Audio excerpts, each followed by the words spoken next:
Good morning everyone. हो चुका आगाज रन का युग बदलने की तैयारी, अब जीत इसी को अभी जिसकी जंग है जारी। तो चलिए शुरू करते हैं आज का क्लास योर शिक्षक के साथ। तो आज हम पढ़ाएंगे कक्षा 10 का संस्कृत चैप्टर 1। तो चैप्टर 1 में है आपका मंगलम। तो चलिए शुरू करते हैं हम लोग मंगलम। मंगलम जो आपका पाठ है, मंगलम पाठ उपनिषद से लिया गया है। उपनिषद की संख्या 108 होते हैं। उपनिषद के लेखक महर्षि वेद व्यास है।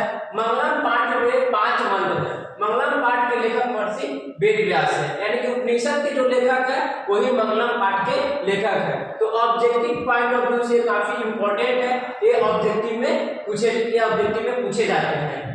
अब जब इसमें आपके मंगलम पाठ में कुल 5 मंत्र है। पहला जो आपका मंत्र है, पहला मंत्र के बारे में हम लोग पढ़ेंगे।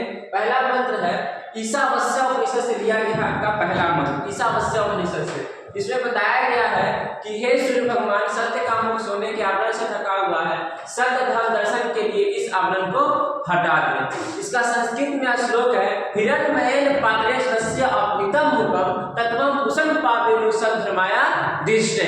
ये आपका पहला मंत्र है जो ईशावास्य उपनिषद से लिया गया है। इस मंत्र का अर्थ आप देख सकते हैं, यहाँ पे लिखा हुआ है इसमें जो आपका मंत्र है। इसमें इसका अर्थ है कि हे शिव भगवान, सत्य का मुख सोने के आवरण से ढका हुआ है, सत्य का दर्शन के लिए इस आवरण को हटा दें। दूसरा जो आपका मंत्र है वो लिया गया मुंडक उपनिषद से। दूसरा मंत्र कहाँ से लिया गया बच्चों?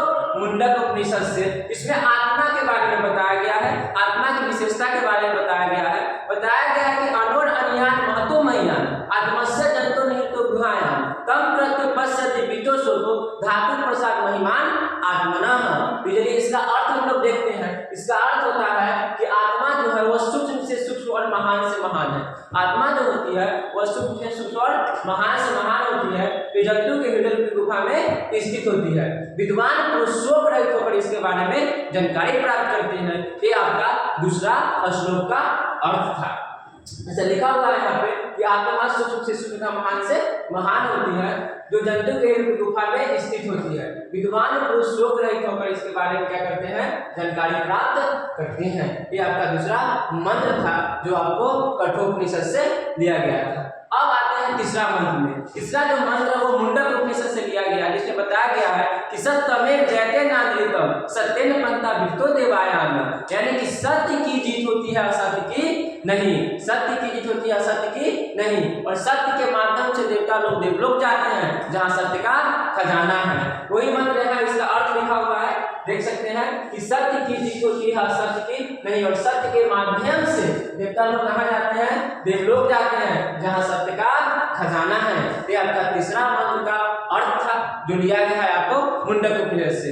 अब जानते हैं चौथा मंत्र के बारे में। चौथा जो मंत्र है वो भी मुंडक उपनिषद से ही लिया गया है। इसमें बताया गया कि यथा नद्यस्य नंदमाना, यानी जिस प्रकार सारी नदियां अपने नाम और रूप को छोड़कर समुद्र में मिलकर एक हो जाती है, उसी प्रकार विद्वान पुरुष अपने नाम रूप और घमंड को छोड़कर और परमात्मा यानी कि दिव्य पुरुष की प्राप्ति करते हैं। यह आपका चौथा मंत्र है।